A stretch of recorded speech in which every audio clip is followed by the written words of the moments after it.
السلام علیکم ورحمۃ اللہ وبرکاتہ۔ پیارے عزیز دوستو، آپ نے سورہ قمر کے بارے میں بہت کچھ سنا ہوگا۔ سورہ قمر پارہ نمبر 27 میں موجود ہے اور الحمدللہ ایک ایسی سورہ مبارکہ ہے جو شخص اپنی زندگی میں اس سورہ کو پڑھنے یا سننے کا ماحول بنا لیتا ہے تو انشاءاللہ تبارک و تعالیٰ اس کی برکتیں وہ ہر قدم پر لوٹ لیا کرتا ہے۔ اس سورہ قمر ایک ایسی فضیلت رکھتی ہے، قرآن مقدس کے اندر 114 صورتوں میں سورہ قمر کا ایک ایسا کمال ہے، اس کے اندر ایسی خوبی ہے۔ دوستو، آج کی اس ویڈیو میں ہم آپ کو سورہ قمر کی تلاوت سنانے والے ہیں۔ اس سے پہلے میں آپ کو سورہ قمر کی چند فضیلتیں ضرور بتاؤں۔ آپ نے سورہ قمر کا نام سنا ہوگا۔ سورہ قمر ایک ایسی جلالی سورہ ہے، الحمدللہ اس کے اندر بہت سارے تذکرے آئے ہیں، بہت ہی ایسی امپورٹنٹ ضروریات کی باتیں ہمارے لیے ہر موڑ پر سبق کا، ہر موڑ پر نصیحت کے لیے ایک ایسا پیغام ہے۔ اگر انسان چاہیں سورہ قمر کی فضیلت کو پڑھ لے اور ایک بار سن لے، اپنی زندگی میں ایک ایسا ماحول بنا لے، انشاءاللہ تبارک و تعالی وہ ہر طرح کی آفات و بلیات، ہر طرح کی مصیبت، ہر طرح کی پریشانی، ہر طرح کے ظلم و ستم سے محفوظ و مامون رہ سکتا ہے۔ دور حاضر میں دیکھا جا رہا ہے کہ آج کے دور میں لوگ جادو ٹونا جیسی آسیبی جیسی پریشانیوں میں بہت زیادہ گرفتار ہو چکے ہیں، اور یہ جادو ٹونا، یہ کرنا دھرنا ایک بہت بڑی یا بہت بری بیماری ہے۔ کوئی بھی کسی کے ساتھ بہت ہی تھوڑے وقت میں کرا دیتا ہے، کسی کے ساتھ تھوڑا سا کوئی معاملہ پیش آیا، کسی نے کسی کے ساتھ جادو ٹونا کروا دیا، کرنا دھرنا کرا دیا، کسی کے کاروبار پر رکاوٹ لگوا دی، کسی کے مکان پر بندش لگوا دی، یا کسی شخص پر ایسا جادو کرا دیا، وہ شخص ایسی بیماری میں جکڑ چکا ہے جو لا علاج ہو چکا ہے، ادھر ادھر چکر لگا رہا ہے، پر اسے کوئی بھی کامیاب علاج نہیں مل پا رہا ہے۔ تو ایسے عالم میں ایسی پریشانیوں کا حل نکالنے کے لیے آپ کو یہ چاہیے اپنی زندگی میں ایک ایسا ماحول بنائیں، اپنی معمول کے مطابق اپنی عادت میں شامل کر لیں۔ انشاءاللہ روزانہ صبح کو یا ایک مرتبہ یا 2 یا 3 مرتبہ جتنا زیادہ سنیں اتنا ہی زیادہ آپ کو فائدہ ہوگا، یا شام کو عشاء کی نماز کے بعد یا فجر کی نماز کے بعد آپ کو روزانہ یہ سورہ مبارکہ سورہ قمر آپ کو سننا ہے، پڑھنا نہیں ہے۔ اور جو لوگ پڑھنا نہیں جانتے وہ لوگ اس موقع کا فائدہ نہ اٹھائیں، بلکہ ان کو یہ چاہیے کہ اس موقع کا پورا اس طریقے سے فائدہ اٹھائیں کہ جو لوگ پڑھنا نہیں جانتے ان کے لیے آسان موقع ہے، وہ سورہ مبارکہ کو صرف سن لیا کرے اور ویڈیو کو آگے پیچھے بالکل نہ کریں۔ آپ خود ہی سمجھ سکتے ہیں، اگر ویڈیو کو آگے پیچھے کریں گے حرف بدلے گا، معنی و مطلب بدل جائے گا، آپ گناہگار ہو سکتے ہیں۔ تو دوستو، ہم یہ کوشش کریں گے انشاءاللہ روزانہ سورہ قمر کی تلاوت ضرور سنا کریں گے انشاءاللہ۔ اگر آپ چاہتے ہیں اسی طرح اچھی اچھی ویڈیوز ہمیں ملتی رہیں تو اس چینل کو بالکل اگنور نہ کیجیے گا۔ آپ سے گزارش ہے، اگر ہماری ویڈیو آپ کو اچھی لگی ہو تو اس ویڈیو کو لائک بھی کیجیے گا، چینل کو سبسکرائب بھی کیجیے گا، اور اس ویڈیو کو صدقہ جاریہ سمجھ کر 11ویں شریف کے مہینے میں ایک نیکی سمجھ کر آپ تمام مسلمانوں میں ضرور پھیلائیے گا۔ اللہ پاک حضور غوث پاک کے فیضان سے ہم سبھی کو مالا مال فرمائے اور ہماری تمام پریشانیاں دور فرمائے، ہماری تمام حاجتوں کو اللہ پاک اپنی بارگاہ میں قبول فرما لے۔ آئیے دوستو سن لیتے ہیں سورہ قمر کی بہت ہی بہترین انداز کے ساتھ تلاوت۔ اعوذ باللہ من الشیطان الرجیم، بسم اللہ الرحمن الرحیم۔ اقتربت الساعة وانشق القمر وإن يروا آية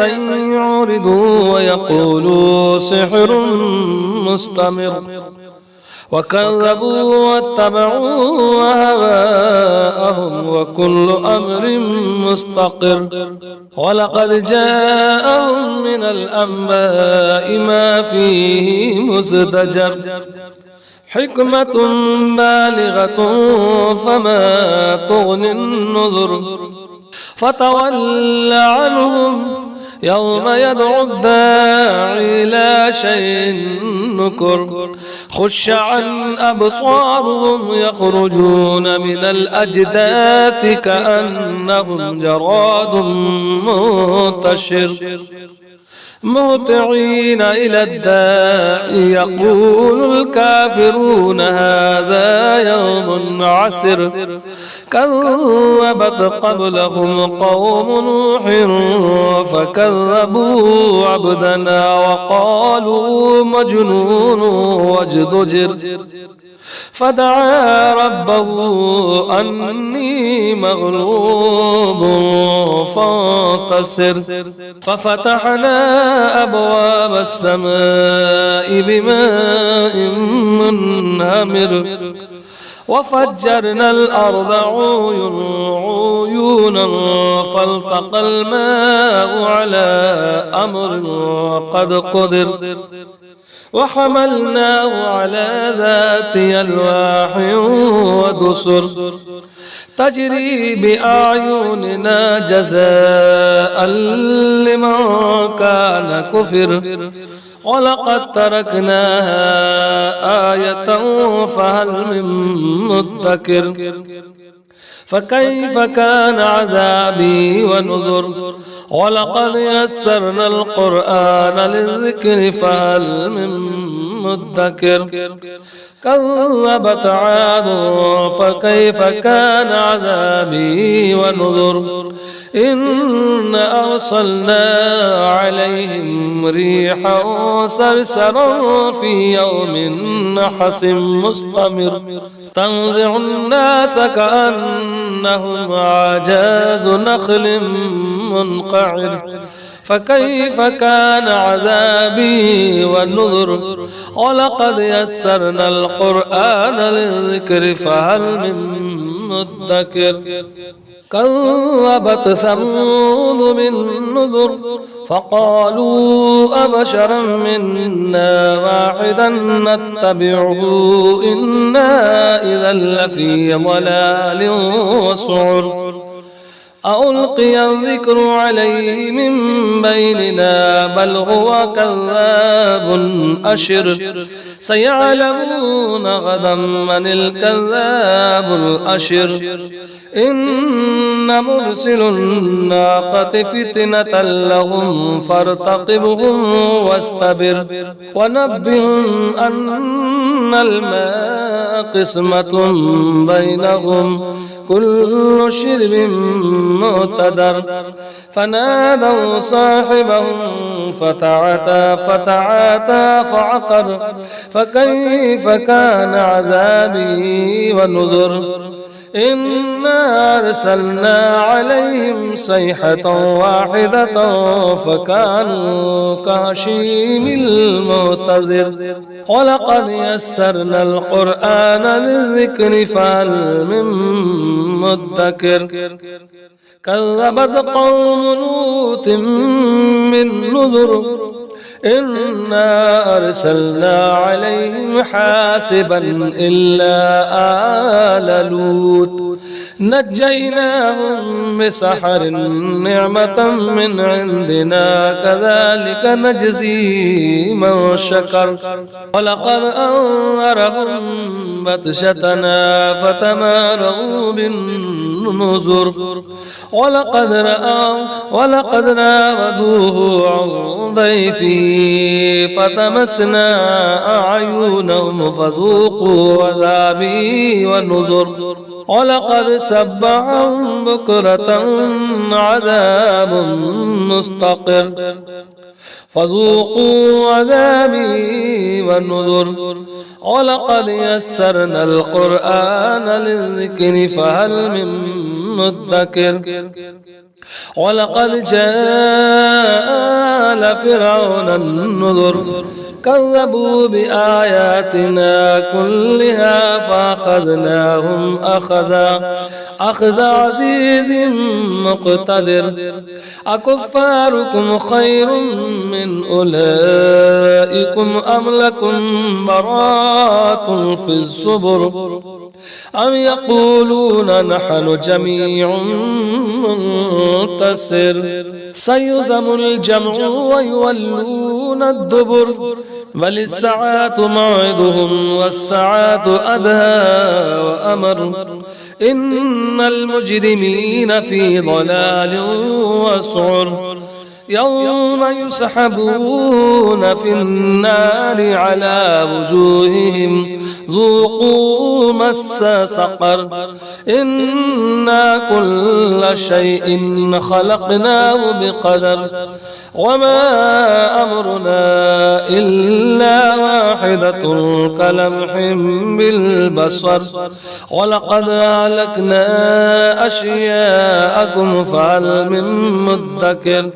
وكل شيء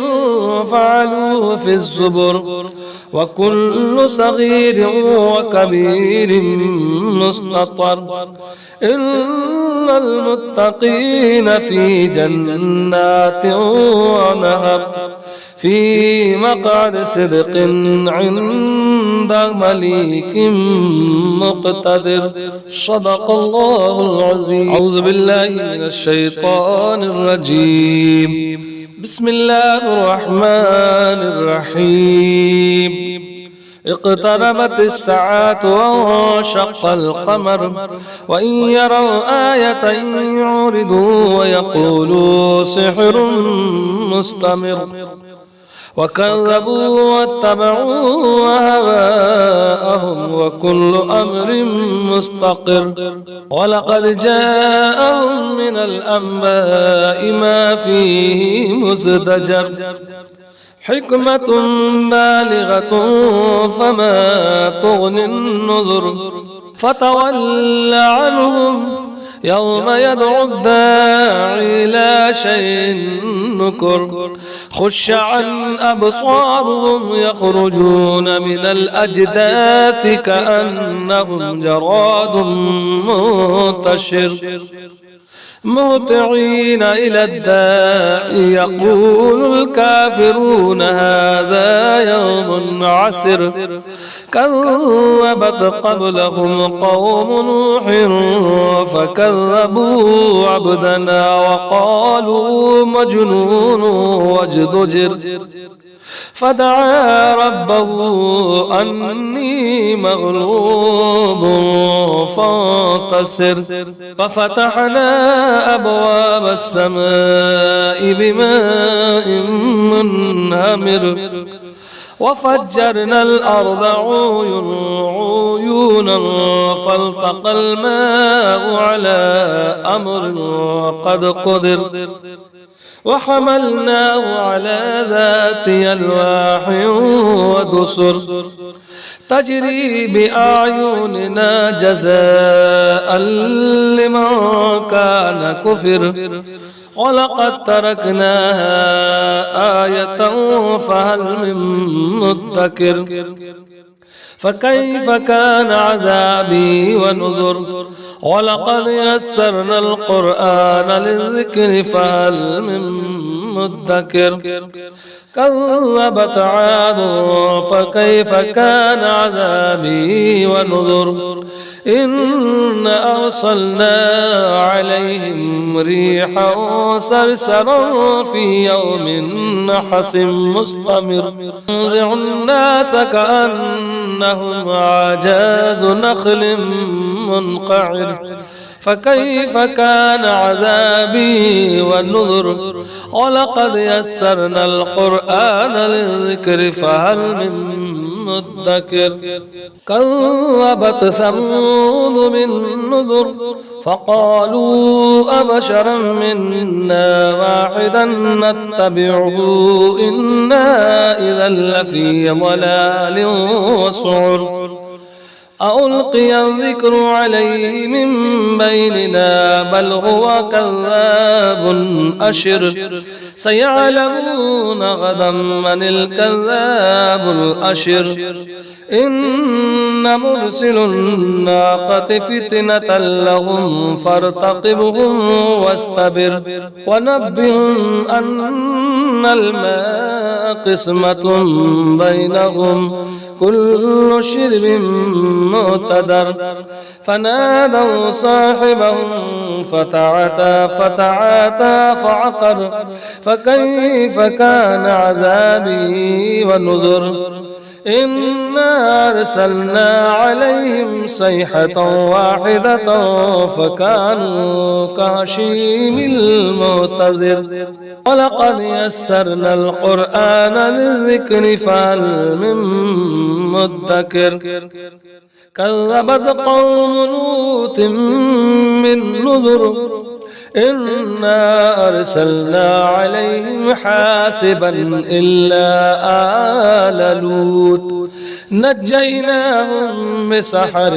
نعمة من عندنا كذلك نجزي من شكر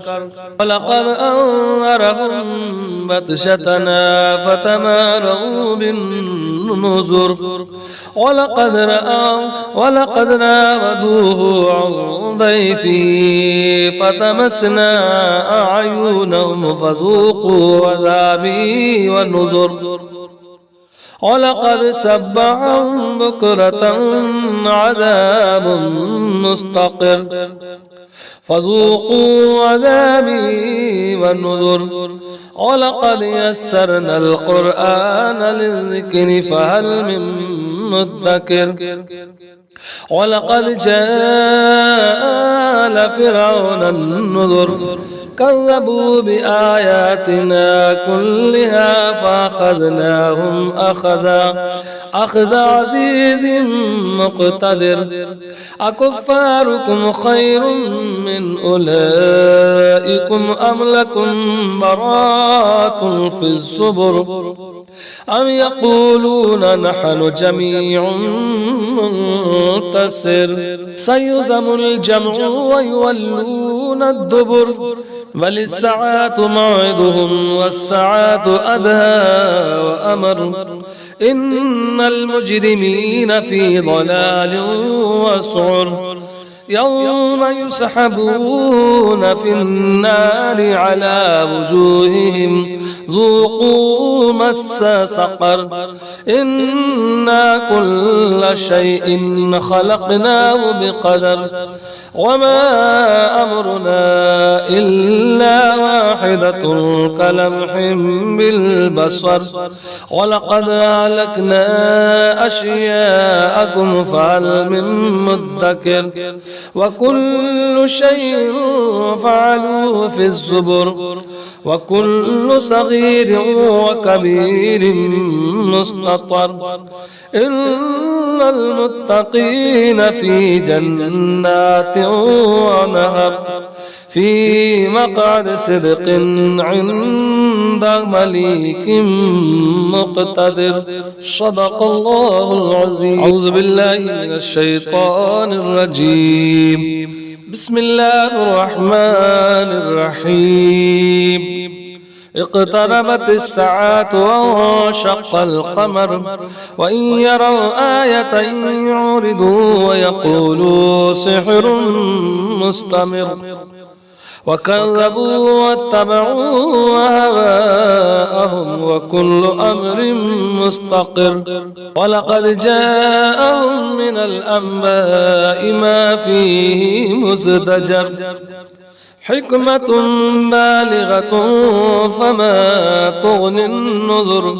وتول عنهم يوم يدعو الداعي إلى شيء نكر خش عن أبصارهم يخرجون من الأجداث كأنهم جراد منتشر مهطعين إلى الداعي يقول الكافرون هذا يوم عسر كذبت قبلهم قوم نوح فكذبوا عبدنا وقالوا مجنون وازدجر فدعا ربه أني مغلوب فانتصر ففتحنا أبواب السماء بماء منهمر وفجرنا الأرض عيونا فالتقى الماء على أمر قد قدر وحملناه على ذات ألواح ودسر تجري بأعيننا جزاء لمن كان كفر ولقد تركناها آية فهل من مدكر فكيف كان عذابي ونذر ولقد يسرنا القرآن للذكر فهل من مدكر كذبت عاد فكيف كان عذابي ونذر إن أرسلنا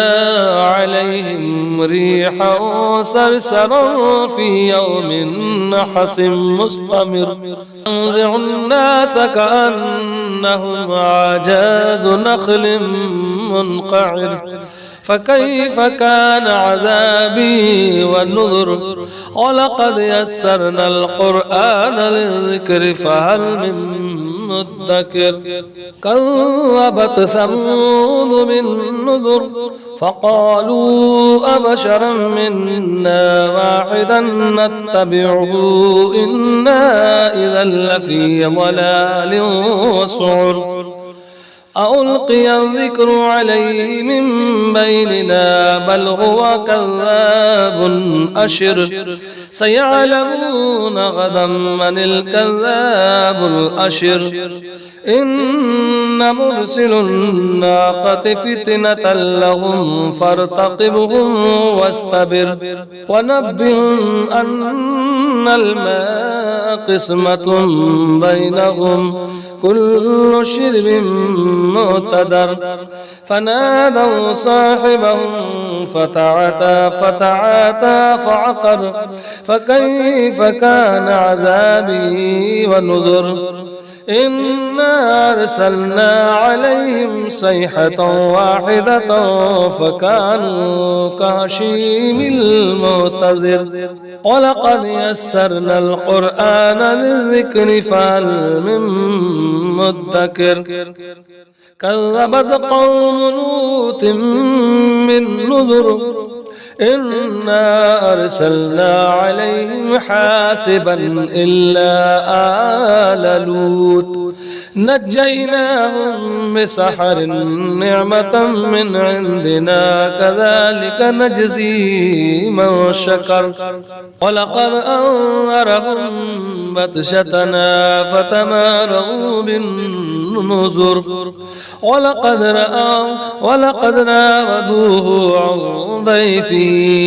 فتمسنا أعينهم فذوقوا عذابي ونذر ولقد سبحهم بكرة عذاب مستقر فذوقوا عذابي والنذر ولقد يسرنا القرآن للذكر فهل من مدكر ولقد جاء آل فرعون النذر كذبوا بآياتنا كلها فأخذناهم أخذ عزيز مقتدر أكفاركم خير من أولئكم أم لكم براءة في الزبر أم يقولون نحن جميع منتصر سيهزم الجمع ويولون الدبر بل الساعة موعدهم والساعة أدهى وأمر إن المجرمين في ضلال وسعر يوم يسحبون في النار على وجوههم ذوقوا مس سقر إنا كل شيء خلقناه بقدر وما أمرنا إلا واحدة كلمح بالبصر ولقد أهلكنا أشياءكم فهل من مدكر وكل شيء فعلوه في الزبر وكل صغير وكبير مستطر إن المتقين في جنات ونهر في مقعد صدق عند مليك مقتدر. صدق الله العظيم. أعوذ بالله من الشيطان الرجيم. بسم الله الرحمن الرحيم. اقتربت الساعة وانشق القمر وإن يروا آية يعرضوا ويقولوا سحر مستمر وكذبوا واتبعوا هواءهم وكل أمر مستقر. ولقد جاءهم من الأنباء ما فيه مزدجر حكمة بالغة فما تغني النذر. فتول عنهم يوم يدعو الداعي إلى شيء نكر. خش عن أبصارهم يخرجون من الأجداث كأنهم جراد منتشر مهطعين إلى الداعي يقول الكافرون هذا يوم عسر. كذبت قبلهم قوم نوح فكذبوا عبدنا وقالوا مجنون وازدجر. فدعا ربه أني مغلوب فانتصر. ففتحنا أبواب السماء بماء منهمر وفجرنا الأرض عيونا فالتقى الماء على أمر قد قدر. وحملناه على ذات ألواح ودسر تجري بأعيننا جزاء لمن كان كفر. ولقد تركناها آية فهل من مدكر. فكيف كان عذابي ونذر. ولقد يسرنا القرآن للذكر فهل من مدكر. كذبت عاد فكيف كان عذابي ونذر. إن أرسلنا عليهم ريحا صرصرا في يوم نحس مستمر ينزع الناس كأنهم أعجاز نخل منقعر. فكيف كان عذابي والنذر. ولقد يسرنا القرآن للذكر فهل من مدكر. كذبت ثمود بالنذر فقالوا أبشرا منا واحدا نتبعه إنا إذا لفي ضلال وسعر. ألقي الذكر عليه من بيننا بل هو كذاب أشر. سيعلمون غدا من الكذاب الأشر. إن مرسل الناقة فتنة لهم فارتقبهم واستبر. ونبئهم أن الماء قسمة بينهم كل شرب مقتدر. فنادوا صاحبهم فتعاتى فعقر. فكيف كان عذابي ونذر. إنا أرسلنا عليهم صيحة واحدة فكانوا كهشيم المعتذر. ولقد يسرنا القرآن للذكر فهل من مدكر. كذبت قوم لوط من نذر. إنا أرسلنا عليهم حاسبا إلا آل لوط نجيناهم بسحر نعمة من عندنا كذلك نجزي من شكر ولقد أنذرهم بطشتنا فتماروا بالنذر ولقد راودوه عن ضيفه فتمسنا أعينهم فذوقوا عذابي ونذر ولقد سبحهم بكرة عذاب مستقر فذوقوا عذابي والنذر ولقد يسرنا القرآن للذكر فهل من مدكر ولقد جاء آل فرعون النذر كذبوا بآياتنا كلها فأخذناهم أخذ عزيز مقتدر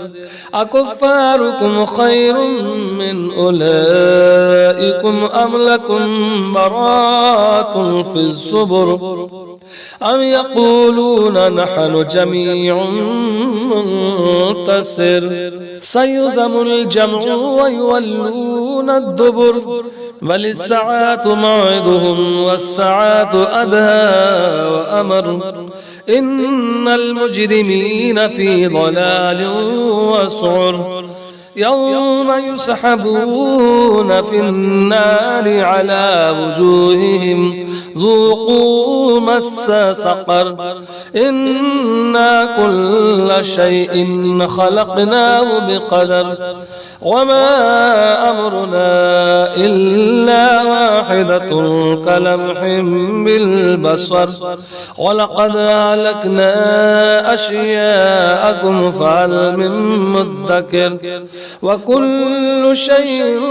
فعلوه في الزبر وكل صغير وكبير مستطر إن المتقين في جنات ونهر في مقعد صدق عند مليك مقتدر صدق الله العظيم. أعوذ بالله من الشيطان الرجيم. بسم الله الرحمن الرحيم. اقتربت الساعة وانشق القمر وإن يروا آية يعرضوا ويقولوا سحر مستمر وكذبوا واتبعوا هواءهم وكل أمر مستقر ولقد جاءهم من الأنباء ما فيه مزدجر حكمة بالغة فما تغني النذر فتول عنهم يوم يدعو الداعي إلى شيء نكر خش عن أبصارهم يخرجون من الأجداث كأنهم جراد منتشر مهطعين إلى الداعي يقول الكافرون هذا يوم عسر كذبت قبلهم قوم نوح فكذبوا عبدنا وقالوا مجنون وازدجر فدعا ربه أني مغلوب فانتصر ففتحنا أبواب السماء بماء منهمر وفجرنا الأرض عيونا فالتقى الماء على أمر قد قدر وحملناه على ذات ألواح ودسر تجري بأعيننا جزاء لمن كان كفر ولقد تركناها آية فهل من مدكر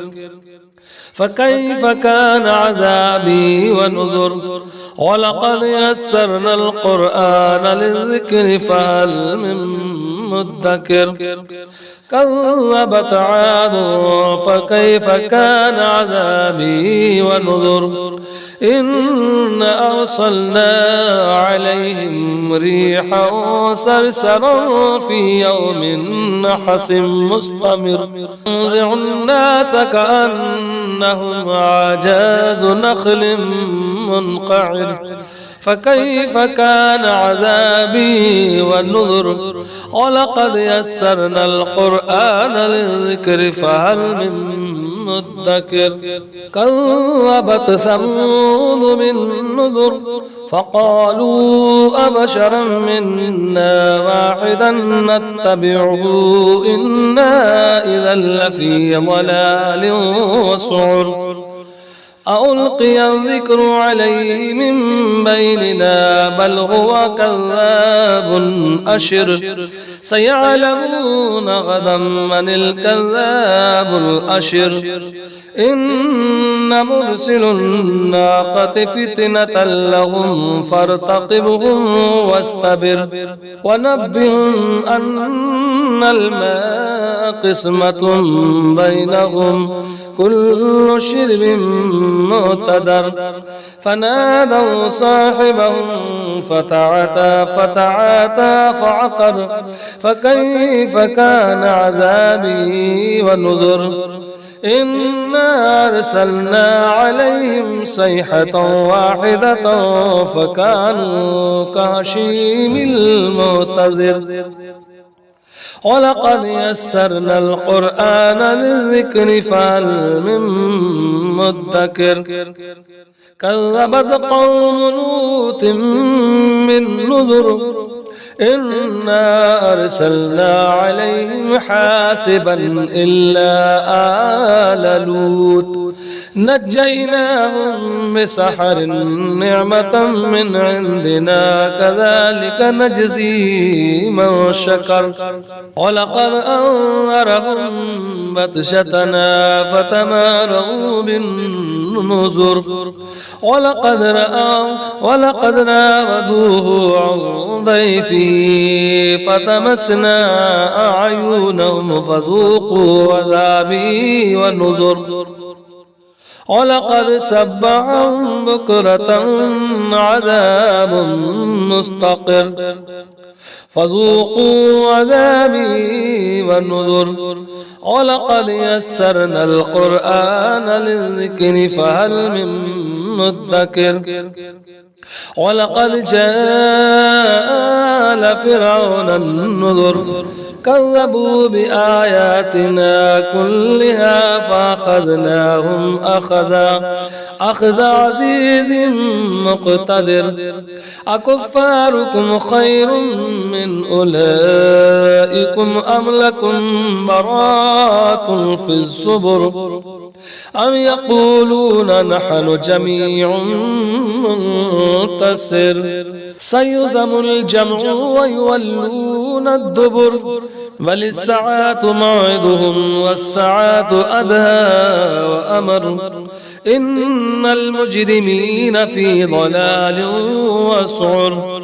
يوم يسحبون في النار على وجوههم ذوقوا مس سقر إنا كل شيء خلقناه بقدر وما أمرنا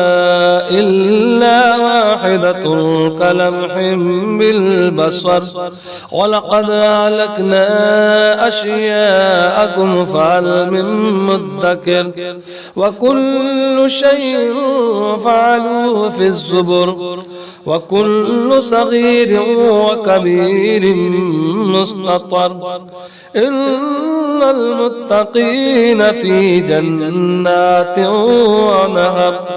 في مقعد صدق عند مليك مقتدر صدق الله العظيم. أعوذ بالله من الشيطان الرجيم. بسم الله الرحمن الرحيم. اقتربت الساعة وانشق القمر وإن يروا آية يعرضوا ويقولوا سحر مستمر وكذبوا واتبعوا أهواءهم وكل أمر مستقر ولقد جاءهم من الأنباء ما فيه مزدجر حكمة بالغة فما تغني النذر فتول عنهم يوم يدعو الداعي لا شيء نكر خش عن أبصارهم يخرجون من الأجداث كأنهم جراد منتشر مهطعين إلى الداعي يقول الكافرون هذا يوم عسر كذبت قبلهم قوم نوح فكذبوا عبدنا وقالوا مجنون وازدجر فدعا ربه أني مغلوب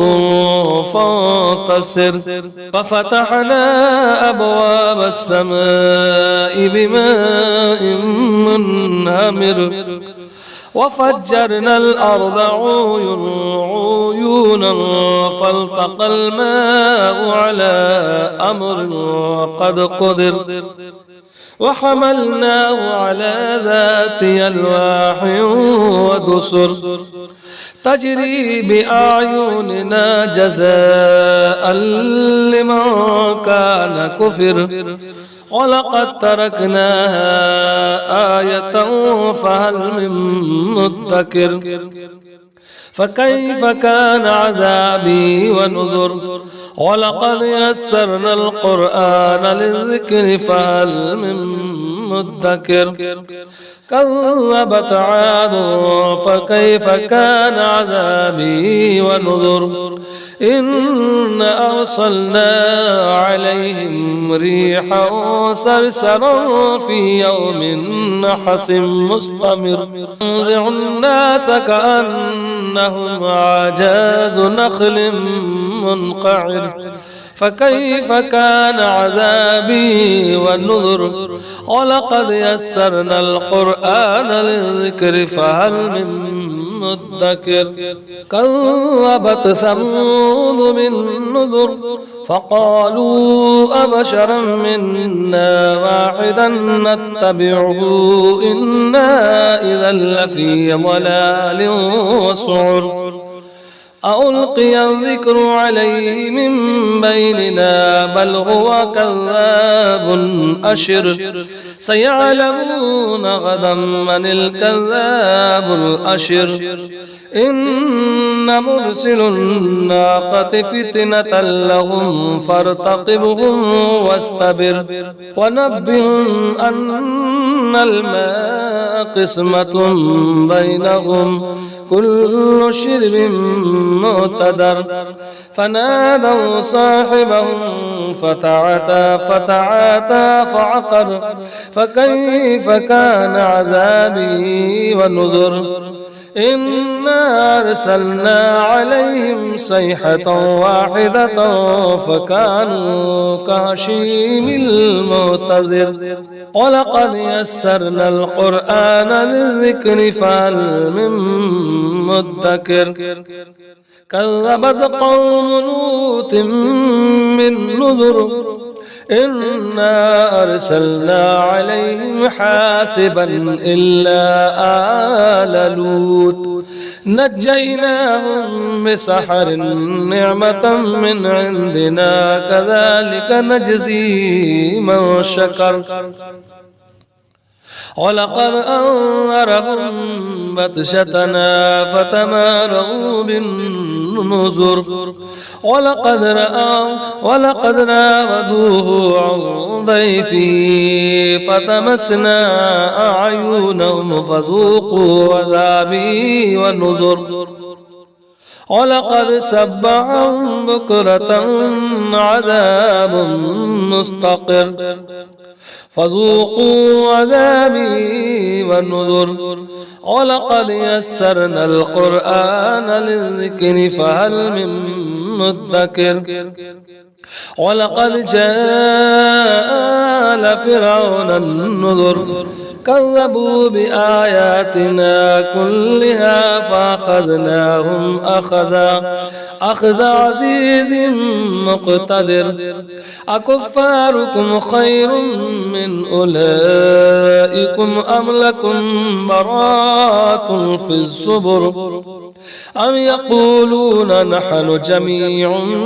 منتصر سيهزم الجمع ويولون الدبر بل الساعة موعدهم والساعة أدهى وأمر إن المجرمين في ضلال وسعر يوم يسحبون في النار على وجوههم ذوقوا مس سقر إنا كل شيء خلقناه بقدر وما أمرنا إلا واحدة كلمح بالبصر ولقد أهلكنا أشياءكم فهل من مدكر وكل شيء فعلوه في الزبر وكل صغير وكبير مستطر إن المتقين في جنات ونهر في مقعد صدق عند مليك مقتدر صدق الله العظيم.